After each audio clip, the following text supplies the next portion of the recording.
Welcome back for the second half of Roadmaster Service Concerns.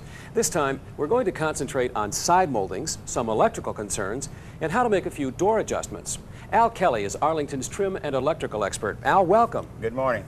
There's not much involved in applying moldings to the sedans. The molding is adhered to the car with 2 strips of double-sided foam tape.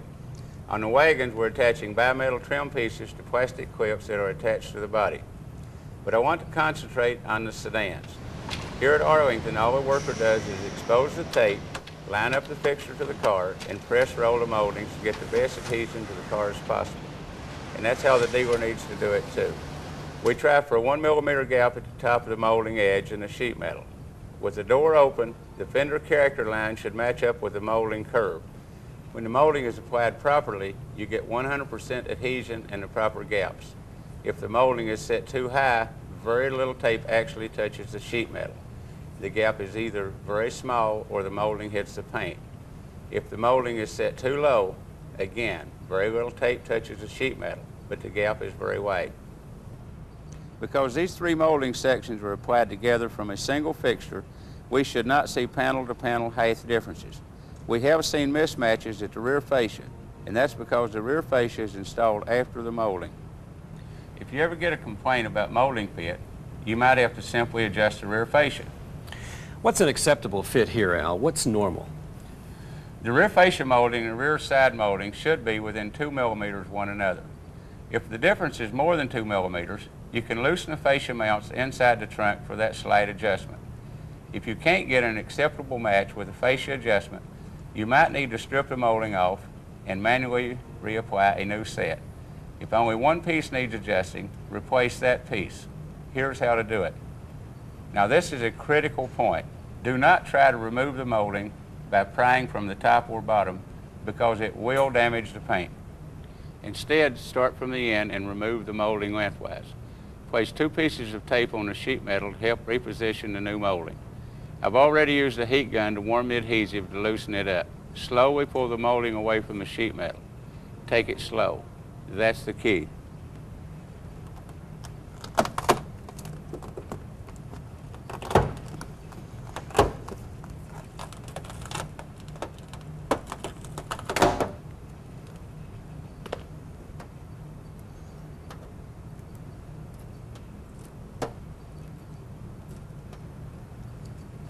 Then clean leftover adhesive from the panel with a good adhesive remover, followed by rubbing alcohol and water. When you are replacing an entire set, start at the rear of the car so it matches the rear fascia molding. Buick Service Bulletin number 5310-06 describes exactly where the new molding should be placed. You need to keep in mind that the attachment zone is only 1 or 2 millimeters high. Remove the tape covering and install.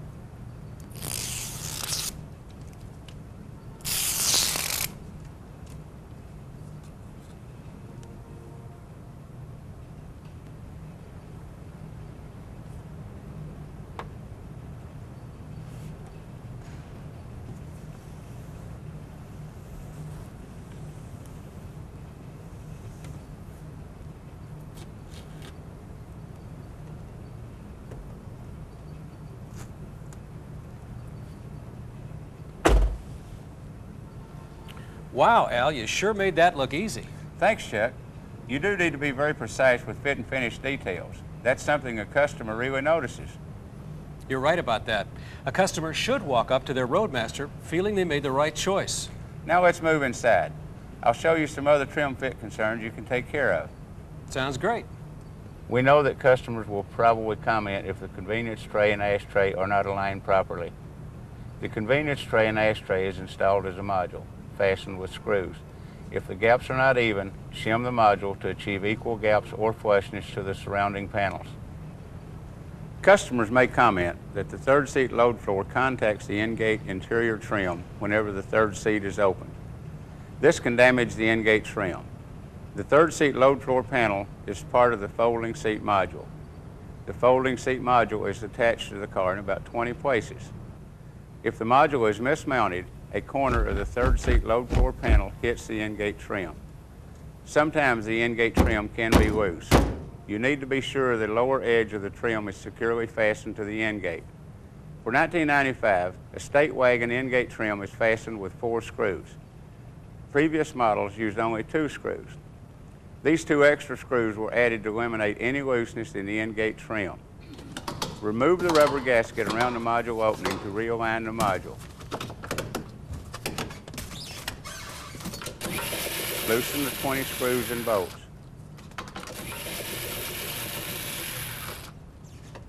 Check the 3 alignment holes in the body. Relocate the module so it is square with the rear of the load drawer opening and reinstall the screws.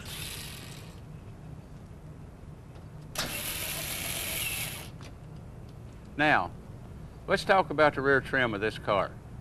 If we see a large gap right here at the C-pillar, a customer may mention it. When the car is built, these panels are secured so that the C-pillar gap is very small. What that means is, if there is a gap at all, it should occur in the middle of the rear compartment where it's less noticeable. You do that by repositioning the C-pillar trim assembly as far rearward as you can to close up the gap. Thanks a lot for your input, Al. I wish we had more time to cover a few other trim items. You certainly have a lot of expertise to tap into here. Thanks for appearing in the program for us. No problem, Chuck.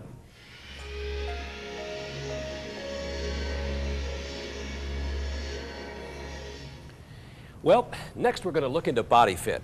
There's a lot about what to do and what not to do. Let's talk with Bart Cox. Hi, Bart. Hi, Chuck. Thanks for joining us. Glad to be here. Well, Bart, we've already covered plenty of topics. I'd like your opinion on door fits, deck lid fit, and what kind of adjustments you recommend. Well, Chuck, let's begin with door fits. Our people work very hard to maintain the proper gaps between all the sheet metal components. Because there's so many variables can affect a door fit, it's one of the most difficult processes to control here at Arlington. I think you'll agree that the cars we build today look very good. One thing to remember is that a Roadmaster door is much heavier than a door of any other Buick model. That's a lot to deal with physically. If a door adjustment is necessary, first of all look at the rear door in relation to the quarter panel to maintain the perimeters of a 4 to 6 millimeter gap. Once that's established, then we look at the front door to rear door relationship, maintain the same perimeters. Okay? Once the two are coordinated with the right perimeters, then it makes the installation of the fender much easier with the proper gap. In my opinion, a dealership technician should only attempt a hinge adjustment as a last resort. When even an experienced technician loosens the door hinges, he runs the risk of creating wind noise, a water leak, or poor fit, or any combination of the 3. Once the door striker is secured and we're assured the flushness from this feature line down, then we look at the belt line area up to the top of the header, check for flushness here, the gap to the roof. We make the necessary adjustments by controlling the feature line up to here, by fitting the header inboard or outboard, closing that, assuring the flushness is there, controlling the wind noise to the roof. Another complaint we have heard occasionally is poor deck lid fits to the quarter panel. Poor deck lid fit to the quarter panel at what we call the beaver tail area can be corrected by loosening the screws on the deck lid, raising the deck lid fore or aft to give the desired fit to the quarter panel at the base of the feature line. Poor fit to the quarter panel on the top of the deck lid can be corrected by loosening or tightening the rubber stop to give the desired fit to the top. Once the feature line in the beaver tail area is flush, the flushness to the top of the quarter is flush, then you keep your eye on the beaver tail area again.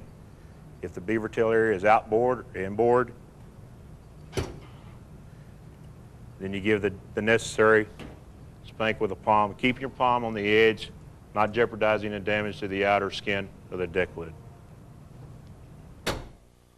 Well, Bart, thank you very much for your time. We really appreciate it. No problem. I'm glad I could help out.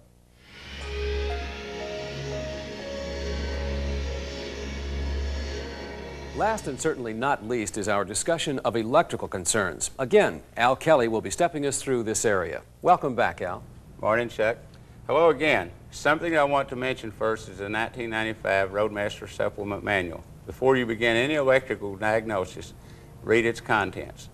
The supplement manual contains corrections and revisions to the standard Roadmaster service manual that can really help you out. The area I really want to cover first is continuous operation of the interior courtesy lights, even though the doors are closed. This problem could be caused by a trapped door jam switch wire at the B-pillar striker plate. All of these interior lights operate from one long power and ground circuit. If the power side is trapped, the fuse blows. If that is your situation, use the same theory I'm about to explain. Just make sure you have a lot of extra fuses. If the ground side is trapped, the light stays on. The system thinks that one of the doors is open. To isolate this, remove the left rear carpet retainer. Disconnect the roof harness at the wire conduit connector. The problem might be in the roof harness. Check for pinched or cut wiring at all pull straps, the sunshades and Euro clips, and on the wagons, both fasteners on either side of the Vista roof. Any fastener securing these components to the body can trap the wiring. If the trap wire is not in the roof, remove the left front carpet retainer and trim panel to disconnect the door harness. To check for trap wiring in the door harness, remove all door bezels. Check the driver's door first for courtesy lamp wire and power door lock wiring traps. Repair as necessary. If everything looks okay, perform the same checks in the right front door and then check out the rear doors. If the problem cannot be found in the roof or any of the 4 doors using this approach, the trap wire will be found in the instrument panel. Check the underdash courtesy lamps first and then move into the IP body harness. If you have to go that far, the problem will be in there. A related problem you might see is the rear roof rail reading light staying on all the time. If these are the only lights that are on, then you know the cause is a trap wire under one of the rear roof rail assist handles. Another problem you may come across is a complaint about an engine that quit running or will not start. The best area to check first is the fuel pump ground at the left D-pillar. Early Roadmasters used a flat washer. If the bolt is not torqued properly and a flat washer is in use, the ground may be degraded. Replace the flat washer with a star washer and torque to specifications. And that's about it, Chuck. Well, speaking for everyone, Al, on behalf of Buick Know-How, I can't thank you enough. Anytime. Well, we covered it all. Wind noise, water leaks, squeaks and rattles, trim fit, body fit, and electrical concerns. You now know what the issues are, how to spot them, and most important, how to repair them. See you next time.